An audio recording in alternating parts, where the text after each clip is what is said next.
Bonsoir, c'est Thomas Corbin à bord du trimaran Sodebo. On est le vendredi 3 janvier 2025. Là, il fait nuit. Je m'installe souvent dans le siège de veille sous le vent avec ma gamelle.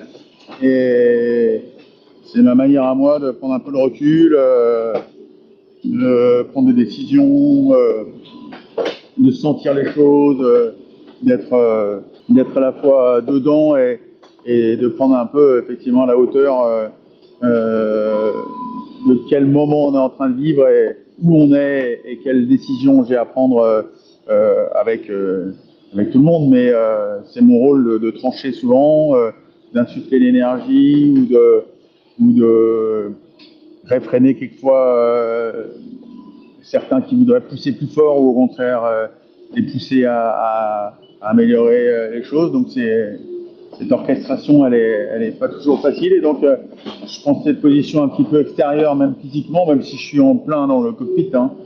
Mais ce soir, je voulais vous faire part d'un moment fort, d'un moment qui sera un moment charnière dans notre tour du monde et dans ce trophée Jules Verne.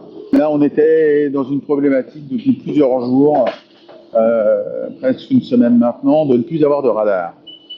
Le radar, c'est quoi? C'est ce qui nous permet d'avoir des yeux la nuit, mais aussi le jour. C'est ce qui nous permet d'appréhender et de voir un objet qui serait à 2, 3, 4, 5, 6, presque 20 km au maximum, mais et notamment quand vous vous enfoncez, comme on s'enfonce là en ce moment dans la nuit, nous on appelle ça le train fantôme, et que vous n'avez pas ce radar, vous êtes à l'aveugle, vous êtes angoissé de ne pas avoir appréhendé, de ne pas avoir vu quelque chose qui serait sur votre trajectoire, qui serait sur votre route, et notamment là, on rentre dans un endroit où il y a des détections de glace. Alors on travaille avec une structure extérieure qui nous permet de les appréhender, de les localiser, et puis après d'essayer d'estimer leur dérive. Société CLS nous aide à faire notre chemin à travers ces icebergs qui flottent et qui sont détachés de la banquise et du continent antarctique. Et sans ce radar, il y a une angoisse et un poids depuis plusieurs jours sur le bateau qui était clair.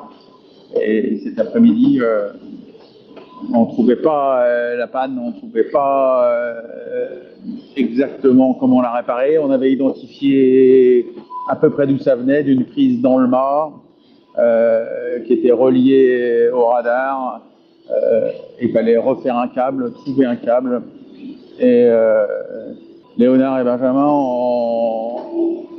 ont décidé de mettre en œuvre une nouvelle manière de travailler pour solutionner ça. Et leur complicité qui s'est créée autour de ce sujet, leur énergie, leur génie, parce qu'à ce moment-là, il faut un peu de génie, leur envie a fait qu'ils ont trouvé la panne.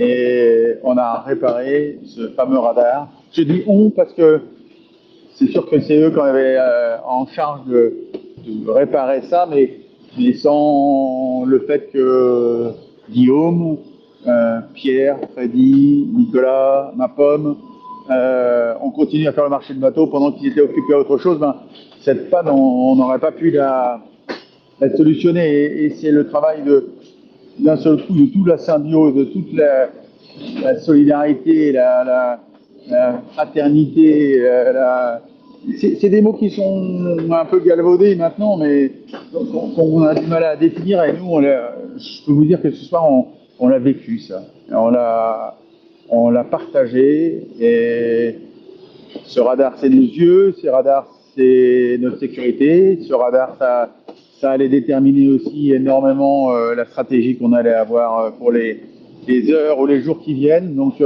du succès ou non de notre entreprise. Et pour l'instant, c'est vrai qu'on a une transition difficile dans l'océan Indien, comme un peu toujours. Et pourtant, il faut s'accrocher, il faut rester rapide, tirer des bords et sans doute, effectivement, aller flirter ou en tous les cas passer pas très loin, notamment demain autour des îles des Kerguelen de glace et sans ce radar, c'était quand même quelque chose de risqué, d'engagé. Et ma décision aurait peut-être été autre si on avait